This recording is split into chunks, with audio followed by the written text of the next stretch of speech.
Ядролық держава болу керек пе, әлде жоқ па? Егемендік алғаннан кейінгі ең күрделі мәселенің бірі осы. 90 жылдардың басындағы саяси тұрақсыздықты тиімді пайдаланған Нұрсұлтан Назарбаев 24 жыл бұрын жаппай қырып жоятын қаруды сынауға тыйым салған жарлықты бекітті. Бүгін 29 тамыз. Қазақстанның бастамасымен бұл күнді Біріккен ұлттар ұйымы халықаралық ядролық сынақтарға қарсы іс-қимыл күні деп жариялады. Адамзаттың дұшпанынан да біздің ел қарусыздану ісіне келгенде өз ұстанымдарынан айнымақ емес. Эфирде 7 күн әріптестерім және мен Дархан Әбдуахит аптаны қорытындылаймыз. Ассалаумағалейкум. Әуелаңдатпа. Серіктестікке серпін. Қазақстанға сапарлап келген Сербия президенті мен Пәкістан премьер-министрі Ақордада бірқатар келісімді бекітті. МАГАТЭ қарауындағы әлемдегі алғашқы төмен байытылған уран банкі Қазақстанда құрылатын болды. Келісім бекітілді. Қауіпсіздікке қатысты айтылып жүрген әңгіменің қайсы аңыз, қайсы ақиқат. Ата заңға 20 жыл. Мерейлі межеге жеткен тұста Конституцияға қандай өзгерістер енеді? Қазақстан демократия жолымен асықпай абайлап жүреді. Әрі елді автократиялы деп жазғыруға ешкімнің хақы жоқ. Елбасы өз байламын айтты. Ауыл мен Қазақстан патриоттары партияларының төрағалары ауысты. Ауыс түйістердің себебі қандай? Бүгін елбасы Айдын Айымбетовке сәт сапар тіледі. Ал ғарышкердің өзі дайындығын пысықтап жатыр. Байқоңырдан 7 күн тілшісі Нұрбек Байбосын хабарлайды.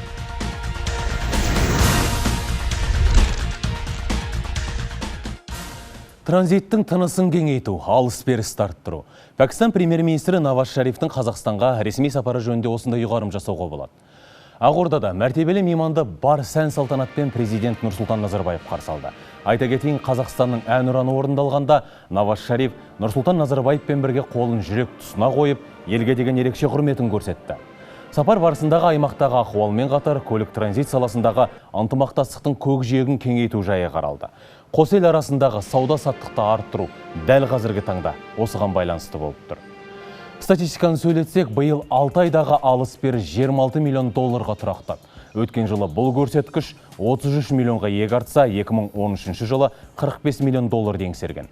Демек әлеует бар, ендігі мәселе сол мүмкіндікті тиімді пайдалану. Тараптар осыған уағдаласты. Екі елдің арасындағы ешқандай проблеманың жоқ екенін айттық. Экономика, саяси жағынан сауда-саттықтың ауқымы төмен, себебі екі елдің арасындағы транзиттік мәселелер шешілмеген. Сондықтан көлік транзит саласындағы мәселелерге өте көп көңіл бөлдік. Қытай Халық Республикасының Ұлы Жібек жолының экономикасы, Қазақстанның Нұрлы жол бағдарламасы және қазіргі Қарақорым автокөлік жол арқылы Қытай, Пәкістан, Қазақстан арасындағы жол қарым-қатынасымызды, сауда-саттықты жандандырады деп ойлаймыз. Осы бағытта жұмыс істейтін боламыз. Ал енді Қазақстан, Түркменстан, Иран арқылы Парсы шығанағына келетін біздің салған темір жол Пәкістанның теңіз порттарына шығуға мүмкіншілік ашады. Орталық Азия елдерімен, оның ішінде Қазақстанмен қарым-қатынасты Пәкістан нығайтуға мүдделі. Әсіресе энергетика, сауда, көлік секілді салалардағы байланысқа серпін керек деп санайды. Осылай ой қорытқан Наваз Шариф біздің елді Пәкістан Қытай көлік дәлізіне қосылуға шақырды. Бұл Қазақстанның және аймақтағы басқа мемлекеттердің Парсы шығанағына шығуына жол ашады. Гвадар порты мен Синьцзян ұйғыр автономиялық ауданының арасын жалғауы тиіс Пәкістан Қытай көлік дәлізінің ұзындығы 3000 шақырым болмақ. Бұл жоба Қытайға Үнді мұхитына шығуға, ал Пәкістан үшін ең әуелі инвестиция тартуға мүмкіндік береді. Сіздердің елдеріңіздегі әлеуметтік және экономикалық тұрақтылыққа тәнті болдым. Бұл жетістіктерді елбасыларыңыздың дұрыс жүргізіп отырған саясатының жемісі деп түсінемін. Қазақстанның одан әрі дами беруіне тілектеспіз. Себебі екі ел халқының ежелгі түп тамыры бір. Сондықтан қос елдің өзара қарым-қатынасын одан әрі жандандыру керек деп есептеймін. Ресми Исламабад Қазақстанның мұнайы мен газын импорттауға дайын. Мұны Наваз Шариф мәлімдеді. Сонымен қатар енді еліміздің әскери қызметшілері Пәкістанның қорғаныс министрлігіне қарасты оқу орындарында білімін жетілдірмек. Бұл келісім мөрімен бекітілді. Тағы бір жаңалық, Астана мен Исламабад арасында тікелей әуе рейстері қатынайтын болады. Жалпы тараптар транзит мәселесінен бөлек көптеген салаларда бірқатар жобаларды жүзеге асыруға уағдаласты. Бүгінгі күні барлығы 70-ке жуық бірлескен кәсіпорын жұмыс істейді десек, алдағы уақытта олардың қатары көбейетін болады. Пәкістан экономикасы жағынан 2-3 бөлігін сыртқа шығаратын бұл текстиль, тігін мәселелері болып саналады. Бұл жөнінде Пакистанның тауарлары дүниежүзіне белгілі. Сондықтан біз нақты қадам жасауға келістік. Текстиль жағынан Қазақстанда, фармацевтика жағынан және энергетика саласында, әскери техника мәселелері жөнінде, ғылым жөнінде және гуманитарлық мәселелерде қарым-қатынас жасауға келістік. Мен Қазақстанды өзімнің екінші мекенім санаймын. Сондықтан сіздің елге көп жылдан кейінгі сапарым айрықша әсерге бөледі. Осы мүмкіндікті пайдалана отырып, сізді өзіңізге қолайлы уақытта Пәкістанға келуге шақырамын. Бұл менің Астанаға бірінші келуім. Бұл қала сіздің көрегендігіңіздің нышаны деп санаймын. Сіздің басшылығыңызбен Қазақстан зор әлеуметтік экономикалық жетістіктерге жетті. Еуразиялық экономикалық одақтың мүмкіндіктерін пәкістандық іскер топ өкілдері қалт жібермек емес. Оңтүстік Азиядағы мемлекет интеграциялық бірлестікпен еркін сауда жөніндегі келісімге келу жоспарлап отыр. Ал Сербия болса одақ елдеріне отандық Fiat автокөліктерін экспорттауға мүдделі. Бұл жөнінде Қазақстанға ресми сапармен келген Сербия президенті Томислав Николич айтты. Ақордада өткен кездесуде елбасы Нұрсұлтан Назарбаев келіссөздер нәтижесі барлық саладағы ынтымақтастықты нығайтуға ортақ ықылас бар екенін көрсетті деді. Жеті күн тілшісі Бағдат Бектұрғанқызы жалғастырады. Ақордадағы бұл кездесу бұрынғыдан өзгерек болды. Әдетте екі ел арасындағы қарым-қатынас, экономика және саясатты сөз ететін президенттер ресми форматтан алшақтап футбол тақырыбын қаузады. Сербия басшысы Нұрсұлтан Назарбаевты Астана футбол командасының Чемпиондар лигасына өтуімен құттықтады. Большая радость. Сіздердің жеңістеріңізге ел болып қуанамыз. Бейресми әңгіме әрі қарай экономика тақырыбы төңірегінде өрбіді. Былтыр екі ел арасындағы тауар айналымы 16 миллион долларды құраған. Бұл көрсеткіштерді еселеп арттыру қажет. Сондықтан тараптар экономикалық қатынастарға тың серпін бермек. Еуропадағы біз үшін маңызды елдердің біреуі болып саналады. Сербия мемлекетімен біздің қарым-қатынасымыз ауыл шаруашылығы, фармацевтика, денсаулық сақтау, құрылыс мәселелері және өңдеу өндірістері жөнінде, транспорт коммуникация мәселелері жөнінде қарым-қатынас жасауға болады. Астанаға алғаш рет ат басын тіреген мейман Қазақстанмен арадағы достық сауда-саттықпен өлшенбейді деді. Біздің ел былтыр мамырда Сербиядағы су тасқыны кезінде гуманитарлық көмек жіберген. Енді серіктесіне сеніммен қараған Томислав Николич Нұрсұлтан Назарбаевқа Сербия Республикасының орденін табыстады. Мен бұл орденмен сізді елдеріміздің арасында қарым-қатынасты нығайтуға қосқан үлесіңіз үшін ғана емес, өз халқыңызға жасап жатқан игіліктеріңіз және Қазақстанның халықаралық құқық қағидаттарын сақтаудағы табандылығы үшін марапаттап отырмын. Сіз әлемдік ауқымдағы сирек санаттағы көшбасшысыз. Қазір Қазақстанда екі елдің бірлесе құрған 20 кәсіпорны бар. Көбі сауда-саттық және құрылыс салаларында жұмыс істейді. Мысалы, Сербия компаниялары Алматы метросының бірқатар станциясын салуға қатысқан. Я приглашаю сербские компании принять участие в реализации программы индустриально-инновационного развития, также подготовки проведения Всемирной выставки Экспо 2017. Кездесу қорытындысы бойынша қос құжат бекіді. Бірі халықаралық автомобиль қатынасы жайлы. Бұған қоса табыс пен капиталға салынатын қосалқы салықты болдырмау туралы конвенцияға қол қойылды. Сонымен қатар тараптар келер жылы үкіметаралық комиссияның отырысын өткізуге уағдаласты. Бағдат Бектұрғанқызы, Зайнұр Байжігіт, Бадырбек Адылбеков, президент телерадио кешенінің көмегімен жеті күн.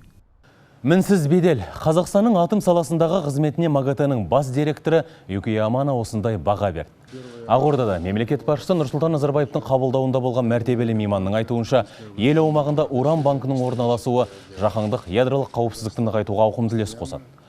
Ал елбасы осы тарихи қадамды қазақстандықтарға түсіндіру маңызды екенін айта келе, біз ядролық циклды құрмай-ақ бейбіт атомды пайдалануға жағдай жасаймыз деп түйді. Казахстанцы должны знать, что мы совершили историческое дело. Любая страна, которая хочет использовать мирный атом в целях экономики, в целях создания станции, могут этим дома не заниматься, брать здесь. Kazakhstan has a very good record. Қазақстан ең лайықты кандидат, себебі ядролық қаруды таратпау жөніндегі режимді сақтауда сіздер әлемге үлгі бола аласыздар. Сонымен бейсенбі күні ел үкіметі мен атом энергетикасы жөніндегі халықаралық агенттік Қазақстан аумағында төмен байытылған уранның банкін құру туралы келісімге қол қойды. Құжатта сыртқы істер министрі Ерлан Ыдырысов пен МАГАТЭ ұйымының бас директоры Юкия Амано бекітті. Банк Шығыс Қазақстан облысындағы Үлбі металлургиялық зауытының аумағында орналасады. Онда бір қаланы 3 жыл бойы электр қуатымен қамтамасыз етуге қауқары жететін 90 тонна аз байытылған уран шоғырланады. Бір нәрсенің басын ашып алу керек. Қазақстанда аз байытылған уранның қалдықтары емес, шикізат күйіндегі қоры сақталады. Аз байытылған уран радиоактивті қалдық емес, ядролық материал арнайы контейнерлер мен цилиндерлерде сақталады. Олар халықаралық стандарттарға сәйкес жасалған. Контейнерлер өте қауіпсіз әрі берік материалдардан құрастырылған. Атап айтқанда, лаңкестік шабуылдар немесе табиғи апаттар болған жағдайда барлығына төтеп бере алады. Әңгімеге тұздық, уран сақталатын капсулалар өте төзімді авиациялық материалдардан жасалады. Ол тіпті тасымалданып бара жатқан ұшақтан құласа да жарылмайды. Ал қойманың ішінде жүрген адамның денсаулығына келетін зиян шамамен 200 микрозиверт. Бұл дегеніміз ұшақпен ұшқандағы залалдан 2 есеге, флюорографиядан түскендегіден 6 есеге және тісті рентгеннен өткізуден 150 есеге аз. Аз байытылған уран банкін қаржыландыруға 150 миллион доллар бөлінген. Оған ерікті түрде бірқатар ел қаржы қосады. МАГАТЭ-ге бұл сома төленіп қойған. ақш 49 миллион доллар, Еуроодақ 25 миллион евро, Кувейт пен Біріккен Араб Әмірліктерінің әрқайсысы 10 миллион доллардан, Норвегия үкіметі 5 миллион, сонымен қатар ядролық қауіпке қарсы күрес халықаралық қоры 50 миллион доллар бөлді. Ал нысанды қорғау шараларын қаржыландыруды МАГАТЭ толықтай өз мойнына алады. Біздің еліміз болса, уран қоры сақталатын қойманы жарақтандырып, электр энергиясымен және жылумен қамтамасыз етеді. Сарапшылардың пікіріне сүйенсек, бұл Қазақстанға экономикалық тұрғыдан тиімді. Бүгінгі бағамен алғанда 60 цилиндрді жеткізу үшін шамамен 120 миллион доллар төленеді. Бұл бір. Екіншіден, бастапқыда айтылғандай мемлекеттің халықаралық беделін нығайтады. Банктың Қазақстанда орналасуы елдеріңіздің жауапты, сенімді халықаралық серіктес екенін айғақтайды. Бұл Қазақстанның ядролық қауіпсіздік бастамасындағы маңызды рөлінің көрсеткіші.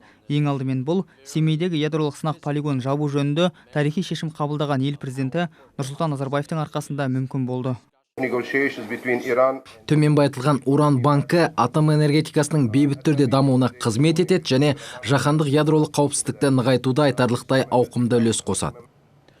Аз байытылған уран банкін құрудың маңыздылығын елбасының қабылдауында болған ақш-тың бұрынғы сенаторы Сэм Нанд айтты. Бұл деді ол, ядролық энергияны әскери мақсатта пайдаланудан бас тартуға бастайтын алғашқы қадам. Сэм Нанд 90 жылдары қазақ жерінен ядролық қаруды көшіруге атсалысқан саясаткерлердің бірі.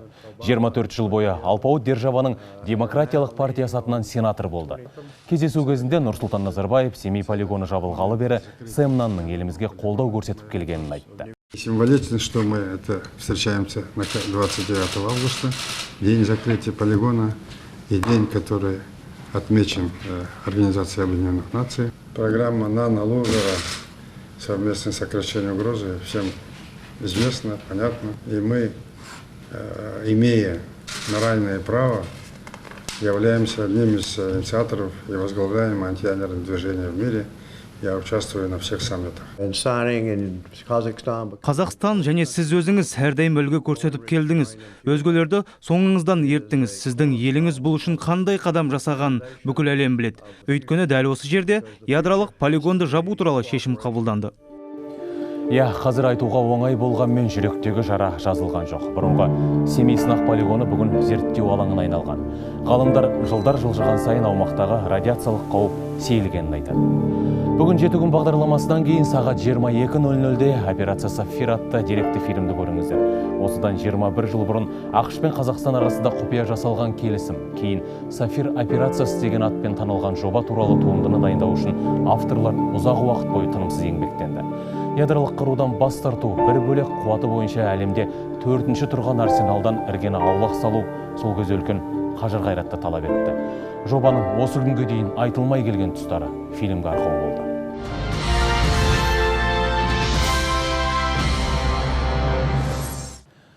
Асықпай абайлап жүру. Қазақстан президенті Нұрсұлтан Назарбаев Конституцияның 20 жылдығына арналған халықаралық конференцияда демократия мәселесіне қатысты осындай байлам жасады.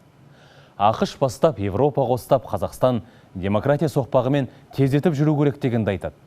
Елбасы бұл тұста азиялық қоғам екенімізді, батысқа ұқсай қоймайтын дәстүріміздің, мәдениетіміздің бар екенін қаперге салды. Қалай дегенмен де бір нәрсе анық. Қазіргі қолданыстағы ата заңымыз елді дұрыс жолға түсірді. Оны 20 жылдық тарихтың өзі дәлелдеді.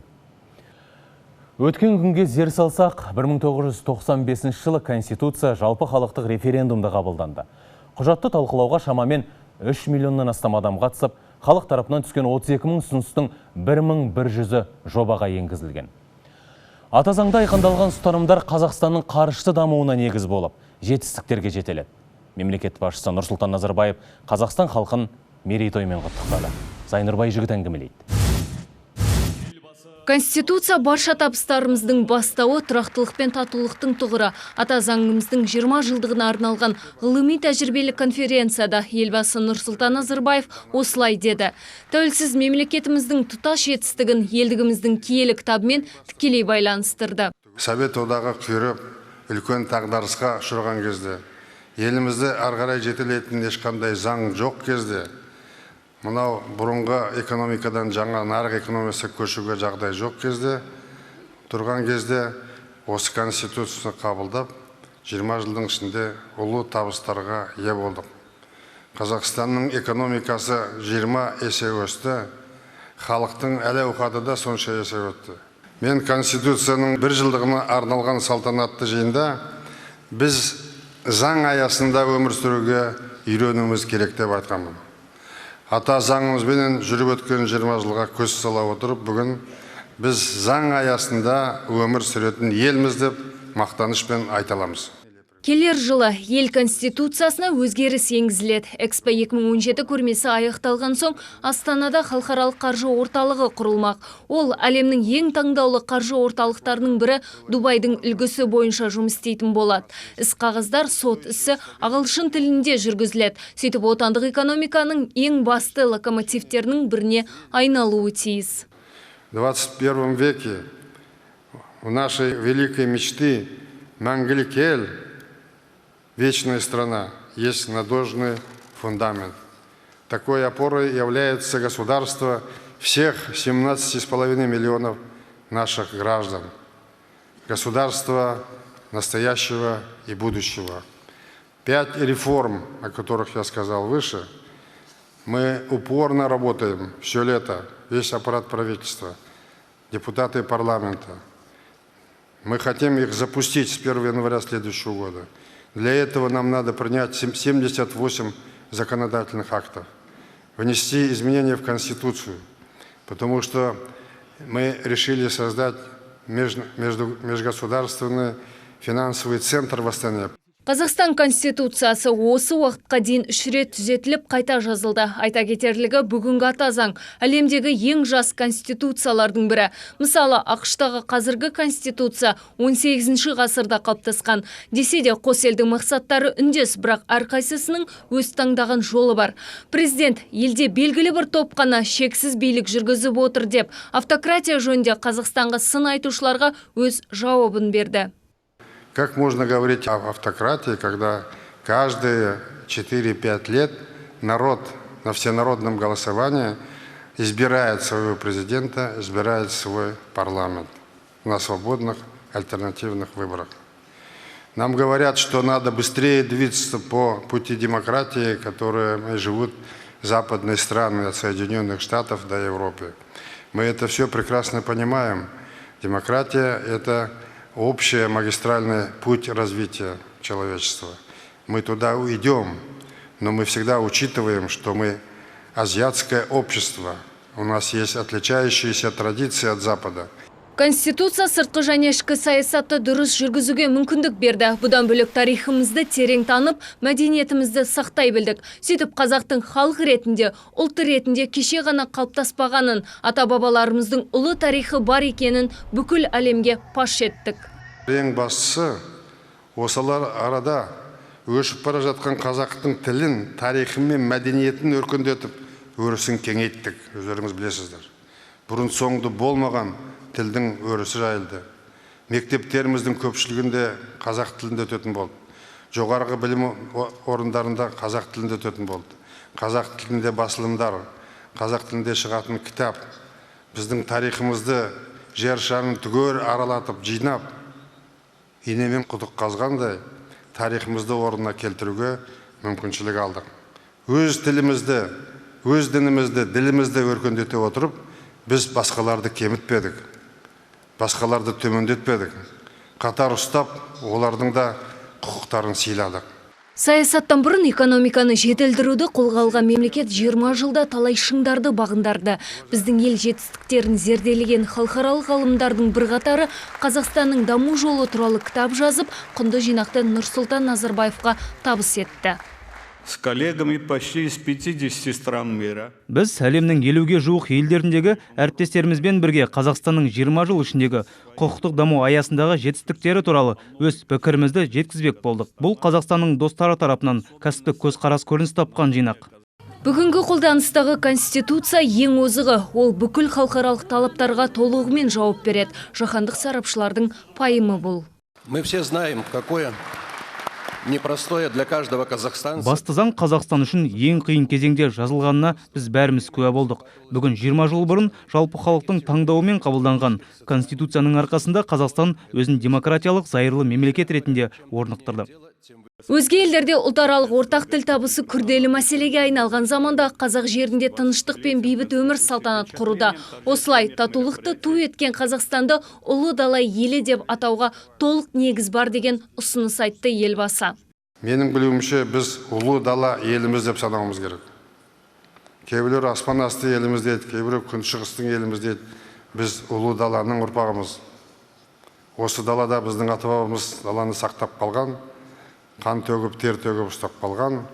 Қазақстан мен ұлы дала елі екеуі қатар жүрсе дұрыс болады деп ойлаймын. Конституцияның әрбір сөзін мүлтіксіз орындап бұлжытпай сақтасақ, алар асуымыз әрдайым асқақ болады. Осылай деп 90 ауыз сөздің тобықтай түйінін айтқан елбасы даму жолына бастаған құжатты сан буын ұрпақ алмасса да ескірмейтін, жыл өткен сайын жаңғыра беретін құндылықтардың жинағына балады. Зайнұр Байжігіт, Сайет Рамазанов, Президент телерадио кешенің көмегімен жеті күн.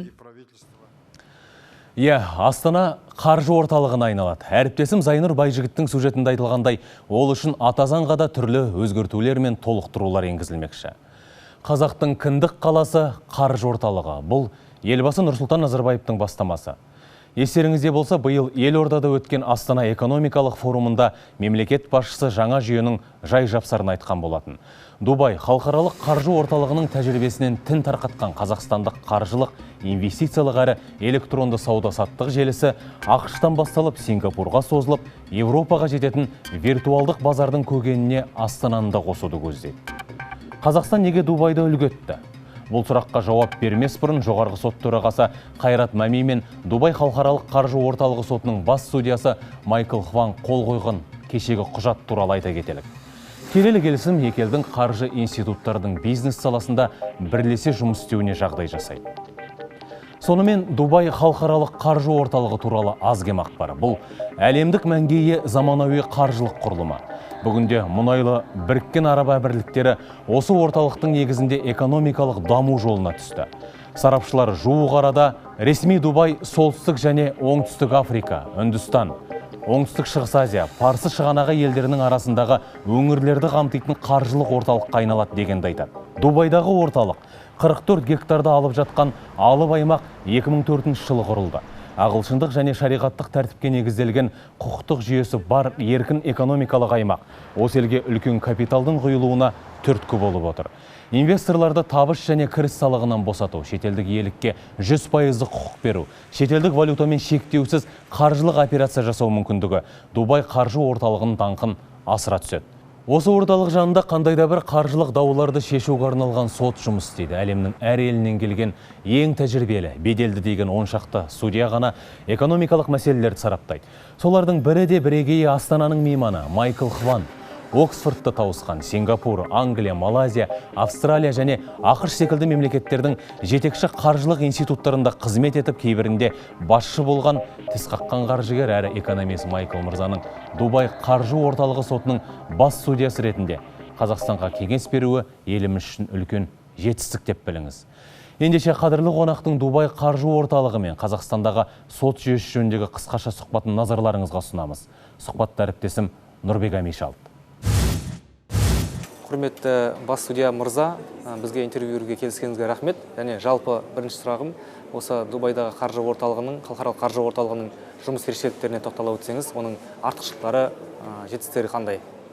Халықаралық қаржы орталығы қаржылық кеңестік компанияларды тартады. Ол елдегі жағдайды жете білмейтіндерге позитивті ақпараттар беріледі. Осыған байланысты біз әріптестерімізбен ой тәжірибе бөлісу үшін Қазақстанға келіп отырмыз. Кеше ғана сіздің қатысуыңызбен Дубайдағы халықаралық қаржы орталығы соты мен Қазақстанның жоғары сотының арасында осы меморандумға қол қойылды. Жалпы бұл меморандумның ерекшелігі қандай артықшылықтары бар? Сол жөнінде айтып беріңізші. Осы меморандум арқылы біз бұл жерде қандай орталық аша аламыз және құқықтық жүйесіне қалай көмектесе аламыз деген мақсат. Қиындықтар туғанда одан қалай шығамыз? Оған қоса объективті дискуссия жүргізу, әр елдерде осы жүйе қалай жұмыс істейтінін білу. Жаңа инновациялық жүйе Астананың инвестициялық соттар жұмысын ұйымдастыру бойынша тәжірибе жинауына септігін тигізері сөзсіз. Рахмет жауабыңызға. Жалпы Дубайдағы халықаралық қаржы орталығының сотының негізгі артықшылықтары, негізгі ерекшеліктері қандай? Біздің Дубай халықаралық қаржы орталығы сотының басты артықшылығы олар қарапайым заңдар жүйесіне бағытталады. Олар негізінен ағылшындық құқық жүйесіне негізделеді. Осы модель арқылы басқа елдерде қаржы орталығын құрғысы келгендер болса, ұлттық заңнамалары арқылы бірге жұмыс істей алады. Абу-Дабидегі қаржы орталығы сотында соттар барлық жалпы құқықтар бойынша өте тәжірибелі болуы керек. Түсінікті. Жалпы осы Дубайдағы халықаралық қаржы орталығының сотына судьяларды әлемнің бірнеше елдерінен тағайындайды, яғни сайлайды. Оларды қалай іріктейді? Сол жағын айтып беріңізші. Біздің судьяларымыз әдеттегідей құқықтық жүйеде жұмыс істейтін судьяларға қарағанда егде жастағы кісілер болуы керек. Сондықтан Дубайдағы халықаралық қаржы орталығының сотында зейнет жасының алдындағы судьялар қызмет атқарады. Бұл судьялар осы салада өте үлкен тәжірибе жинаған. Жалпы өзіңіз егер білетін болсаңыз, Қазақстанда қазір сот жүйесін реформалау бойынша үлкен белсенді жұмыстар атқарылуда. Жоғары сот жанынан инвестициялық дауларды шешетін арнайы алқа құрылмақшы. Жалпы осы реформаға байланысты сіздің ойыңыз қандай? Сингапурдың жоғары сотында жұмыс істеген тәжірибелі маман ретінде қандай да бір кеңес беретін едіңіз? Мен сіздердің сот саласында жасап жатқан жұмыстарыңызды жақсы білемін деп айта алмаймын. Дегенмен ағылшын құқығы негізінде жасақталатын қаржы орталығы Қазақстанның сот төрелігі жүйесін жетілдіру арқылы үлкен жүйелі жетістіктерге жетеді деген үміттемін. Құрметті бас судья мырза, бізге уақыт тауып сұхбат бергеніңізге алғыс айтамыз. Қызметіңізге табыс тілейміз.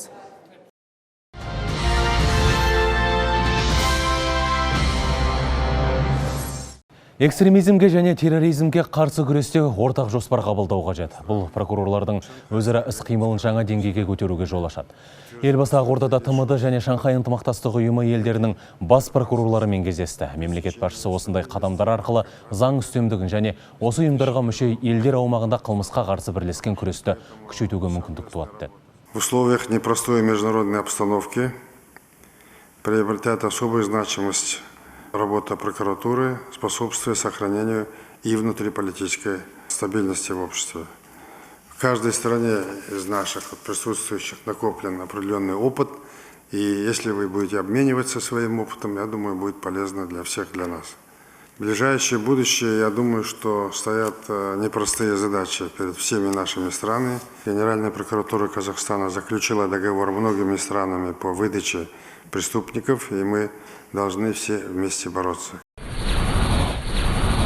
Өзіміз өзгеге өнеге болдық. Елбасының қабылдауына келген Қазақстанның бас кардиохирургы Юрий Пяның айтуынша, қазіргі таңда отандық дәрігерлер шетелдік әріптестеріне операция жасауды үйрететіндей дәрежеге жетті. Мәселен, жуық арада біліктілігін арттыруға Европадан елімізге 30 дәрігер келмек екен. Благодаря вашей политике. Сіздің кемел саясатыңыздың арқасында біз тек Қазақстанда жасалатын операция әдісін енгіздік. Енді оны еуропалық мамандар бізден оқып үйрену үшін елімізге келмек. Бұл апта қазақ футболының мерейін асқақтатты. Астана аяқ топшылары айды аспаннан бірақ шығарып, өзгеге шекеден қарап үйренген Европа командаларын еріксіз мойындатты. Мойындатып қана қойған жоқ, клубтық деңгейдегі ең беделді бәсеке Чемпиондар лигасының топтық кезеңіне жолдама алды. Елордалық ұжым жеңіс жолында Словенияның Марибор, Финляндияның Хик секілді азулы командаларын қапы қалдырып, жолдама сарапқа салынған ең жауапты ойында Кипрлік Апоэлден айласырды. Елбасы Нұрсұлтан Назарбаев Астана футбол клубының УЕФА Чемпиондар лигасы топтық кезеңіне өтуіне байланысты құттықтау жолдады. Команданың табысы бүкіл Қазақстан халқын тұтастыра түсті. Бұл оқиға спортты елімізде одан әрі танымал ете түсу үшін тың серпін беретініне сенімдімін. Астананы енді футболдағы әлемдік алып командалар мен бәсекелер күтіп тұр. Бұл біздің жанкүйерлерімізге жаңа сапалық деңгейдегі ойындарды көзбен көруге мүмкіндік береді делінген құттықтауда. Бұл матчты Астана жанкүйерлері үлкен экраннан тамашалап, жүздеген адам жігіттерімізге жігер берді. Ал жеңісті айғақтаған төреші ысқырығынан кейін Астана аспанын бұрын соңды болмаған қуаныш пен шаттық кернеді. Осындай деңгейдегі жеңісті сарыла күткен жанкүйерлер отандық футболдың жаңа тарихын жазған Астана аяқ топшыларын ыстық ықыласпен қарсы алып, қала билігі құрмет пен қошемет көрсетті. Жақсырым жаңа жеңістерге бастасын деген ниетпен арнайы кубок табыстады. Енді елордалық команданы ең ауыр кездесулер күтіп тұр.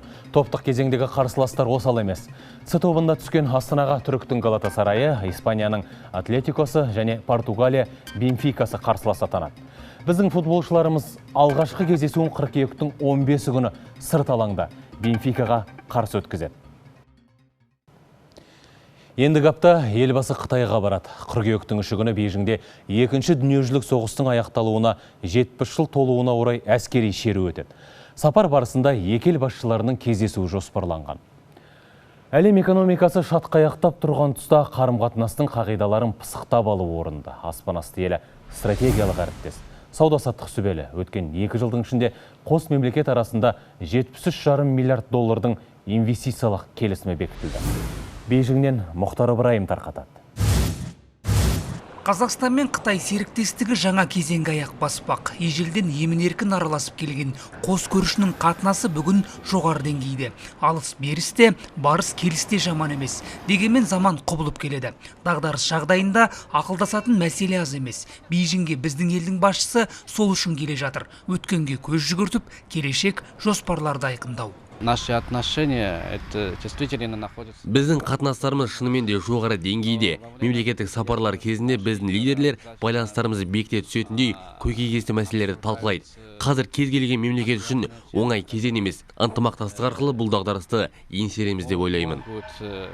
Дағдарысты былай қойғанда, Қытай жалпы аймақтың көп жақты ынтымақтастығын арттыруды жоспарлап отыр. Бір белдеу, бір жол бастамасы негізінде. Оның бір парасы жібек жолының экономикалық белдеуін құруға арналған. Жоба Азия, Еуропа, тіпті Африкаға дейін 60 елді қамтиды. Оның ішінде Қазақстанның да алар үлесі айрықша. Біз жаңғырған ұлы жібек жолы бойынан Астана, Алматы, Өскемен, Шымкент сияқты ірі қалаларды қамтимыз. Және шаһарлардың маңынан ірі индустриялық парктер, азаматтар үшін тұрғын үйлер саламыз.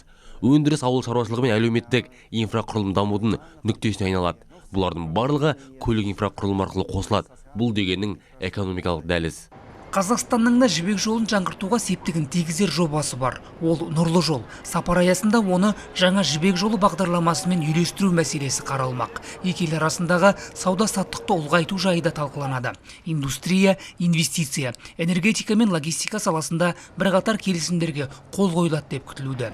Нұрсұлтан Назарбаев Қытайдың ең ірі компаниялары басшыларымен кездесіп, бірлескен серпінді инвестициялық жобалар төңірегінде келіссөздер жүргізеді деп жоспарланып отыр. Бұл бағыттағы жетістіктер бұрыннан аз емес. Тек соңғы 2 жылдың ішінде жалпы құны 73 миллиард долларды құрайтын инвестициялық жобалар жөнінде келісімдерге қол қойылған. Сапар соңы елбасы Жапония басқыншыларына қарсы жеңістің 70 жылдығына арналған әскери парадқа қатысады. Бейжіңде өтетін әскери парадқа 30 елдің басшысы келеді деп жоспарланған. Олардың ішінен тек Нұрсұлтан Назарбаевтың ғана мемлекеттік сапары болады. Бейжіңнің шақыруымен. Бұл Қазақстан-Қытай серіктестігінің стратегиялық мәнін аңғартып отыр. Қазір Қытай тарапы бұл әскери парадқа қызу дайындалып жатыр. Тарихында мұндай шеру болмағанды. Тұңғыш рет шетел басшылары шақырылып отыр. Тяньаньмень алаңында 10 000 сарбаз сап түзейді. 500 техника мен 200 әскери ұшақ ел назарына ұсынылмақ. Bir сөзбен айтқанда, Қытай өзінің ең үздік қару-жарағы мен әскери мүмкіндігін паш ететін болады. Бейжіңнің шақыруы бойынша парадқа 17 елдің сарбаздары келді. Ал қазақ елінің намысын Қорғаныс министрлігі құрмет қарауылының жауынгерлері қорғайтын болады.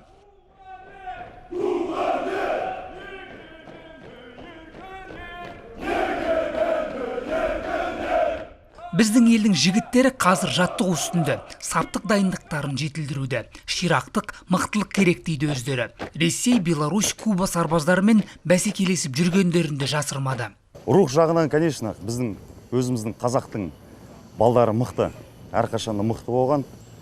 И өзіміздің елімізге үлкен жеңіспен, үлкен абыроймен ораламыз деп ойлаймын. Осы өзіміздің қазақтың кезіндегі батыр бабаларымыз ретінде ұрпақтары болғаннан кейін, мен ойлаймын, қазақтың өзіміздің, қазақ еліміздің рухын әрқашанда жерге түсірмей, биікке өзіміздің көк туымыз сияқты биікке ұстап жүреміз деп.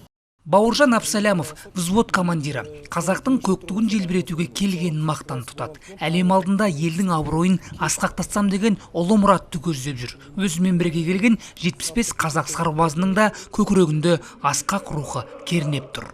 Әскери өмір деген әртүрлі болады. Кейде қиындықтар, кейде ащысы да, тұщысы да болады. Соған төзіп, өніп, өзіміздің міндетімізді адал еңбекпен, абыроймен ақтап, өзіміздің отанымызға үлкен намыспен оралуға міндет қойғанбыз. Ертең Алла жазса үші күні болатын шеруде өзіміздің намысымызды бермеуге және жақсы дайындық көрсетуге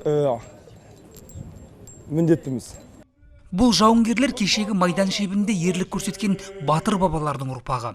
Олардың жауынгерлік рухын Қытайға келген замандастарының көбі сезіп үлгерген сыңайлы, әсіресе әндерінен. Туған жүресің дегенде жүрегім әскеселенді, бір сіз мейлі барадау, жүрегім бүрсін қаладау. Қытай бұл парадқа тыңғылықты дайындалды. Әлемнің екінші экономикасы енді ең үздік әскери держава атағына ұмтылуда. Мұхтар Ыбырайым, Еділ Ермекбаев және Руслан Жәкеев, Жеті күн, Бейжің. Екі ел арасындағы стратегиялық серіктестік жаңа кезеңге қадам басты. Бұл Қазақстан үшін де, Қытай үшін де тосын жайт емес. Аспан асты елі біздің мемлекетімізге инвестиция салу көлемі бойынша көшбасшылардың бірі және маңызды сауда-экономикалық серіктес. Өзара интеграциялық, экономикалық һәм мәдени байланыстар аясы кеңейген. Энергетика, логистика және ауыл шаруашылығы салаларындағы ынтымақтастық қарқынды дамып келеді. Бұл туралы Қазақстан президенті Нұрсұлтан Назарбаев Бейжіңге сапары қарсаңында Қытайдың жетекші Синьхуа ақпарат агенттігіне берген эксклюзивті сұхбатында жан-жақты мәлім етті. Елбасы сұхбатта Қазақстан мен Қытай стратегиялық серіктестік төркінін бағамдап, бірлескен жобалардың маңыздылығына тоқталды. Мәселен, жаңа жібек жолын жаңғыртуға қатысты елбасы былай дейді. Жаңа жібек жолы бұл жаһандық ауқымдағы жоба. Жобаның мәні басты экономикалық орталықтар арасындағы барынша жедел әрі сенімді жүк тасымалын қамтамасыз етуде болып отыр. Бұл бизнес үшін де, халық үшін де тиімді. Іс жүзінде Қытайдың Тынық мұхиты жағалауын Каспий теңізімен жалғайтын темір жол дәлізі құрылды. Басым бөлігі біздің ел арқылы өтетін Батыс Қытай, Батыс Европа автожолының құрылысы да қарқынды жүргізілуде. Ірі инфрақұрылымдық жобалар қатарында Қорғас халықаралық шекаралық ынтымақтастық орталығы, Алтынкөл Қорғас жаңа темір жол өткелі, Қорғас шығыс қақпасы көлік логистикалық кешенін атап өтуге болады. Айта кетейік, қазірдің өзінде Қытайдан Европа бағытына және кері контейнерлік пойыздар қозғалысы кеңейіп келеді. Мәселен, биыл 7 айда біздің еліміз арқылы 234 пойыз өткізілді. Бұл 2014 жылдың сәйкес кезеңіндегі көрсеткіштен 3 есе артық. Жыл соңына дейін осы бағыттағы жүк айналымы 40 000 контейнерден асып түседі деп күтілуде. Сарапшылардың айтуынша бұл мақсатты көрсеткіштерге қол жеткізуге толық мүмкіндік бар. Менің ойымша, Қазақстан мен Қытайдың сауда-саттық қарым-қатынасы сәтті дамып келе жатыр. Үлкен нәтижелерге де қол жеткізіп отырмыз. Екі ел арасындағы достық қатынасты президенттеріміз үнемі алдыңғы орынға қояды. Қазақстан, Ресей және Орталық Азия елдеріне еуразиялық жобалар мен қытайлық жобалардың маңызы зор. Бұл бүгінгі күнде ең маңызды мәселе. Қазір Ресейдің жібек жолы жобасына деген деген қызығушылығы мен Қытайдың еуразиялық жобаларға деген қызығушылығын ескере отырып, біз өз елімізге қажетін алуымыз керек. Елбасы Синьхуа ақпарат агенттігіне берген сұхбатында Қытай халқының Жапон басқыншылығына қарсы соғыстағы жеңісінің 70 жылдығына орай Бейжіңде өтетін шерудің маңыздылығында атап өтті. Бейжіңде өтетін шеру тек қана Қытай үшін емес, сонымен бірге барша ғаламшар үшін маңызды оқиға. Ол ең қантөгісті соғыстың зұлматын, нәсілдік және этникалық үстемдік идеясына негізделген басқыншылық қандай жайтқа апарып соқтыратындығын адамзат баласының қаперіне тағы бір мәрте салады. Бүгінде ғаламшардың түрлі нүктелерінде жанжалдардың салдарынан мыңдаған бейгүнә адамдардың қаны төгілуде. Сондықтан сол зұлмат соғыс сабақтары барынша өзекті. Ал қазақстандықтардың Бейжіңдегі шеруге қатысуы біздердің фашизмге қарсы күрестегі ортақ жеңісіміздің, жеңіске қосқан бірлескен үлесіміздің нышаны болмақ. Оған қоса бұл шара бүгінде қатары күн санап сиреп бара жатқан қарт жауынгерлерімізге деген ризашылық пен құрметіміздің белгісі. Нұрсұлтан Назарбаев Бейжіңде өтетін жеңіс шеруіне қатысты ойын осылай түйіндеген. Бүгінгі күні Қытай Қазақстанның өңірлік қауіпсіздікті қамтамасыз ету, сауда-экономикалық және гуманитарлық салалардағы стратегиялық серіктесі болып отыр. Біздердің халықаралық күн тәртібіндегі барлық маңызды мәселелер бойынша мүддеміз де көзқарасымыз ұқсас. Алдағы уақытта өтетін шерудің біздердің халықтарымыздың арасындағы достық қарым-қатынастарды одан әрі нығайта түсуге септігін тигізетіндігіне сенім мол.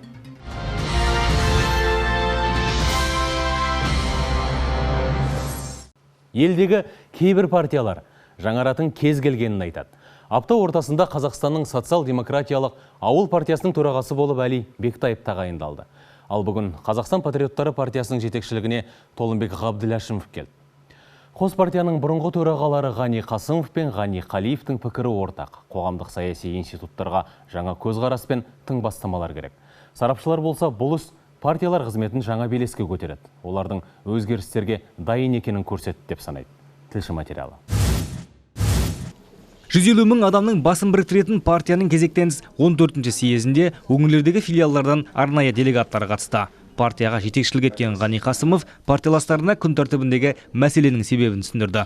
Ұлттық кәсіпкерлер палатасындағы қызметіме ден қою мақсатында осындай қадамға барып отырмын деді ол. Алдағы уақытта Ғани Қасымов бизнес өкілдерінің мәселелерін құқықтық және қоғамдық тұрғыдан көтеруге атсалыспақ. Ғани Қасымов партияның жаңа төрағалығына қоғам қайраткері, бұған дейін беделді республикалық ұйымдар мен мекемелерді басқарған Толымбек Ғабділәшімовтің кандидатурасын ұсынды. Толымбек Ғабділәшімовтің кандидатурасын жақтастар бір ауыздан мақұлдады, әрі жаңа төрағаның партияның стратегиялық бағдарламасын байыпты түрде жалғастырарына сенім білдірді. Бұл тағайындаудан біз енді партияның жұмысының тағы да бір келесі бір белеске көтерілуін күтеміз. Біз Ғани Есенгелдіұлының ұсынысын толықтай қолдаймыз. Толымбек Ғабділәшімов тәжірибелі, білікті жетекші, өзіне берілген үлкен міндеттемелерді мінсіз орындайды деп есептейміз. Патриоттар партиясының өмірбаянына көз жүгіртелік. Бұл партия әрі қоғамдық саяси институт ретінде Қазақстан халықтарының ұлттық құндылықтарын көтеруге үлкен үлес қосты. Құқықтық демократиялық мемлекет құру жолында қыруар жұмыстар атқарды. Партияны 15 жылға жуық басқарған бүгінгі әрі бұрынғы төраға Ғани Қасымов айтып өткендей, партия үшін жаңару уақыты келді. Жаңа көзқарас, жаңа бастама патриоттықтардың қоғамдағы рөлін қаншалықты арттырады. Партия патриоты қоғамның дамытуына, әлеуметтік салада үлкен үлесін қосты. Ғани Қасымовпен бірге парламентте жұмыс істесін, қоғамның ұйымдарында жұмыс істесін, өздері партияның өзінің электораты, әлеуметтік электораты болды, өздерінің үлестері үлкен болды. Бүгінгі шешім съездің меніңше өте маңызды, тактикалық, стратегиялық жағдайда қарағанда. Бүгін айталық елбасы қойылып отқан, қоғамның қойып отқан үлкен осындай тақырыптарға қазір жауап беретін заманда келді. Съезд барысында партия мүшелері де өз ой пікірлерін ортаға салды. Қазақстан патриоттары партиясының ел мүддесі жолындағы қызметі қарқынды жүргізіле береріне сенім білдірді.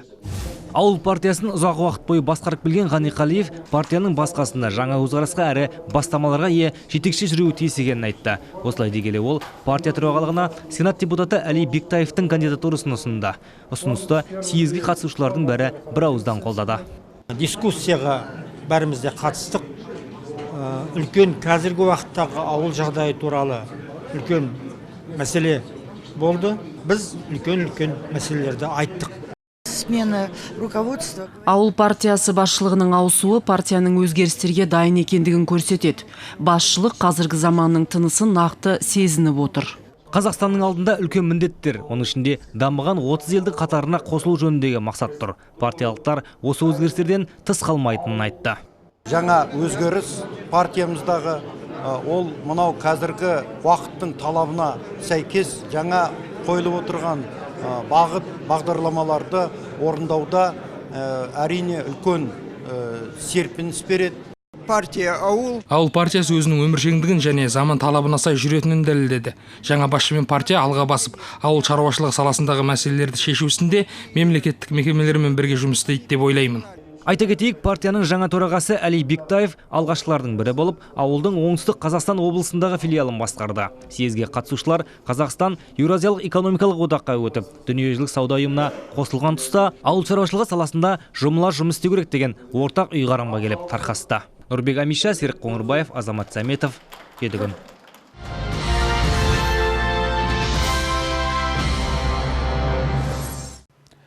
Бүгін елбасы Нұрсұлтан Назарбаев ғарышкер сынақшы Айдын Айымбетовпен телефон арқылы сөйлесті.